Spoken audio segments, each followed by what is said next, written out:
पांढरा, पिवळा, हिरवा. तुमच्या व्हॅजायनल डिस्चार्जचा रंग नेमका कोणता आहे आणि तो तुम्हाला काय सांगण्याचा प्रयत्न करतोय फक्त 30 सेकंदात समजून घ्या. सर्वात आधी डिस्चार्ज नॉर्मल असतो. ठीक आहे. पांढरा किंवा क्रीम सारखा असेल आणि कोणताही वास येत नसेल तर तो पूर्णपणे हेल्दी आहे. कधी तो क्लिअर किंवा स्ट्रेची असतो, हा ओव्हल्युशनचा सिग्नल आहे. पण लक्ष द्या, जर डिस्चार्ज जाड दह्यासारखा पांढरा असेल आणि खाज येत असेल तर ते व्हॅजायनल इन्फेक्शन असू शकतं. पिवळा किंवा हिरवा डिस्चार्ज दिसत असेल तर ते इन्फेक्शनचे संकेत आहेत. हिरवा, फेसाळ आणि वास येणारा डिस्चार्ज असेल तर तो गंभीर STI कडे इशारा करू शकतो.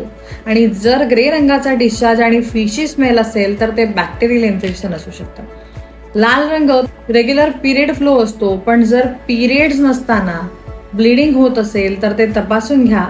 खाज येत असेल, जळजळ होत असेल, वास किंवा लघवी करताना त्रास होत असेल तर दुर्लक्ष करू नका. डॉक्टरांना नक्की भेटा आणि लक्षात ठेवा, तुमचा डिस्चार्ज म्हणजे तुमच्या शरीराची भाषा आहे आणि ती समजून घ्या.